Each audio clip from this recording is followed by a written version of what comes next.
asking you, come shine your light. I'm calling you, I'm asking you, come shine your light.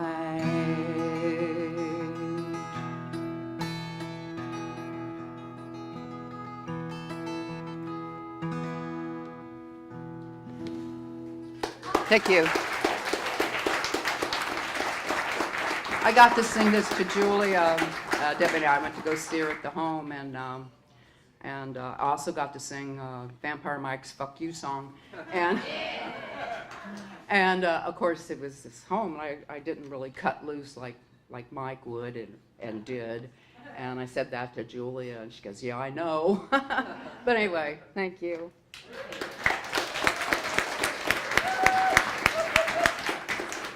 Okay, as Sparrow 13 makes his way up here to read next, Jack Hirschman sent a poem because Jack turned 85 in December and he just wasn't going to make it over here. But I'm going to read it.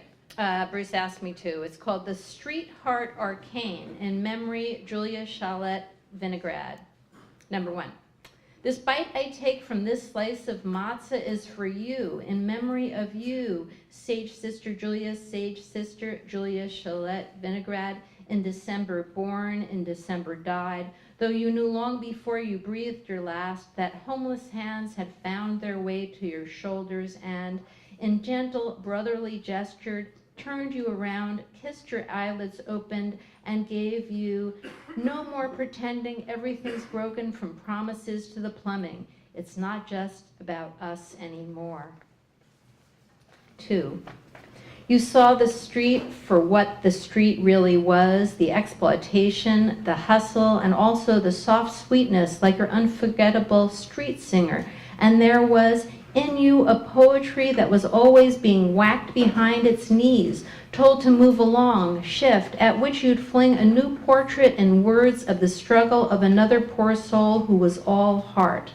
And when Donald Dreck began his double-talking, double-dealing kerflooey and anti-Semitism raised its copperhead in Charlottesville and even in the Kabbalistic Tree of Life Temple in Pittsburgh, you invoke the dance time of dead Hasidim, whose whirling moments outsound all guns and ammunitions, and how you put your own lovely limp alongside the brave leglessness of Brian Wilson, run over by a train for protesting against the American war machines running over entire nations.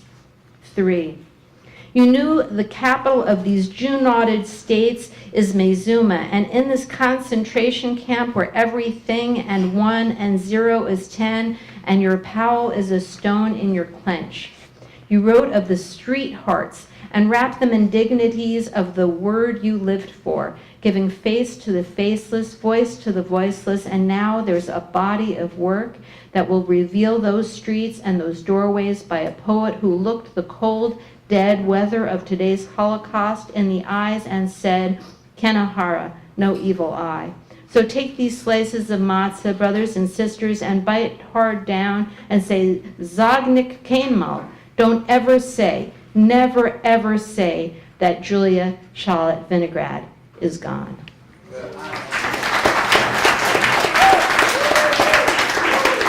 So that was from Jack Hirschman, and next up is Sparrow 13. And I'll let you know who's on deck in 30 seconds. Come on up, Sparrow.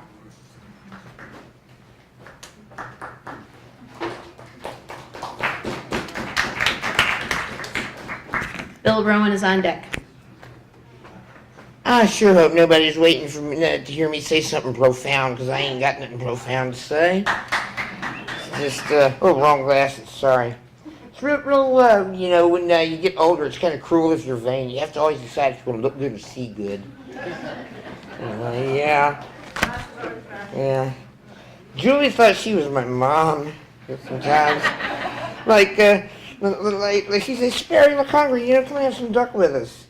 Or a burrito, or a plate of pancakes, or a bagel, as it were, Other times, it just slip her mind she wasn't my mom, it's like, you lost some weight, or you look cold, or you're you drink too much, do too much speed, you're smoking too much. You know, and that one time she was like, no, Sparrow, you can't have a gun, you're a bad-tempered drunk. She said it with a smile, but, you know, I mean, with that little kind of way that she had, that let her tell her friends what to do, and had to have it stick sometimes. It was true anyway, you know.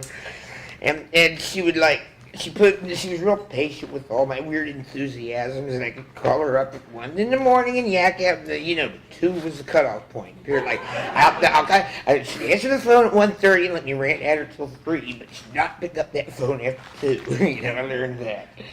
You know, and when she liked cake a lot. When I lived in East Bay with an oven, and I had this husband who, you know, fancied himself a gourmet dessert chef. You know, we made cake for her birthday, and the first time I ever made a Charlotte Rouge was for her. And I don't know if you know what a Charlotte Rouge is, but it's this very fancy looking dessert which you're supposed to make in a round bottom pan, among other things. And you take that round bottom pan off of it, and if you've done it right, you get this beautiful dome of like cake, little swirls of red jelly in it.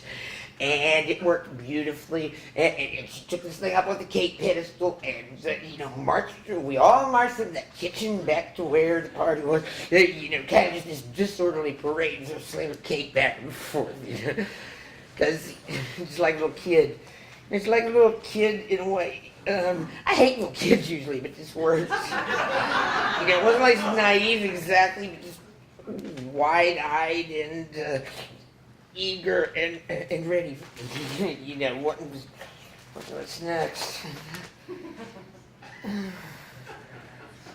I think, you know, part of it was like a little kid was why she was a poet like she was. And something that seemed like science fiction, and a few hippie kids, and coffee, and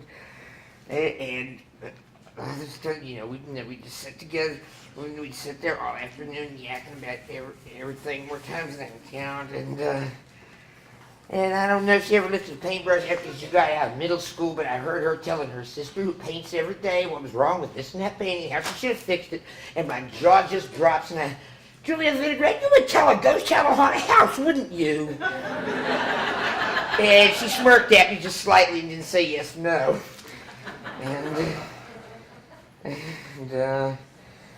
And she was a gentle, humorous, creative, warm-hearted person, and a fine poet and a good friend, and we'll never see anybody like her again.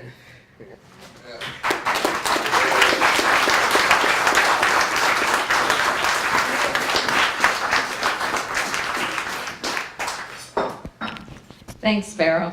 And next up is Bill Rowan, and Gary's on deck.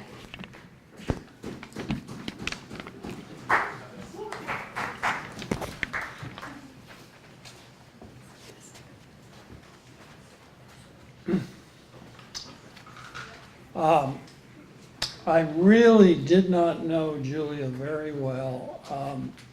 I did enjoy running into her at Poetry Express, where she hung out pretty regularly for several years. But anyway, last night I wrote this poem about Julia, so it is a bit of an experiment, and I hope you'll bear with me. Would Nietzsche have written Zarathustra if he had not gone mad? The two seem so firmly linked together. That long, long poem of insight and thinking, which even became a brilliant piece of music and the theme of a puzzling movie.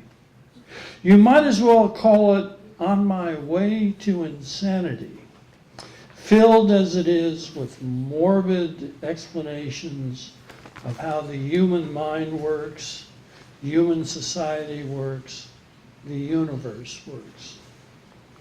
Did Nietzsche know he was speeding on his way to the asylum where he would spend more than 10 years frozen out, barely able to speak or move, a kind of zombie, unconscious of the world he had described so well. And I'm thinking of you, Julia. Although you certainly didn't go mad, but in your last days, they tell me you were frozen, almost paralyzed, unable to speak, read, or write. You who wrote so many beautiful poems. You and Nietzsche talking loudly there together, laughing, both of you. Well, you both like to laugh. And you said to him, is it true that Mussolini gave Hitler a complete copy of your works, all 13 volumes bound in leather? What do you think of that? And thus spake Nietzsche. What an incredible pair of fools. I clearly said that I hate anti-Semites, more times than I can count. And they gave him the books which he never read and proclaimed that I am a Nazi. I felt no pain when that happened because, after all, he proved that I am right. The human race is barely capable of thinking. And then he blew his brains out in a bunker with his so-called lover. I rest my case. Tell me, Julia, do you think they'll ever do that to you? No, she said. I Hitler-proofed my books. I rest my case. And then they kissed each other, a kiss of tenderness and love. Anyway, that's what I'm thinking on the day of her memorial.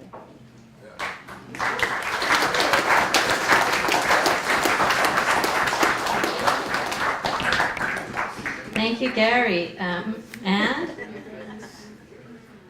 Or was that Bill? Gary's up next. Sorry, losing my place, and Sharon is on deck. Okay. Sorry. Thank you.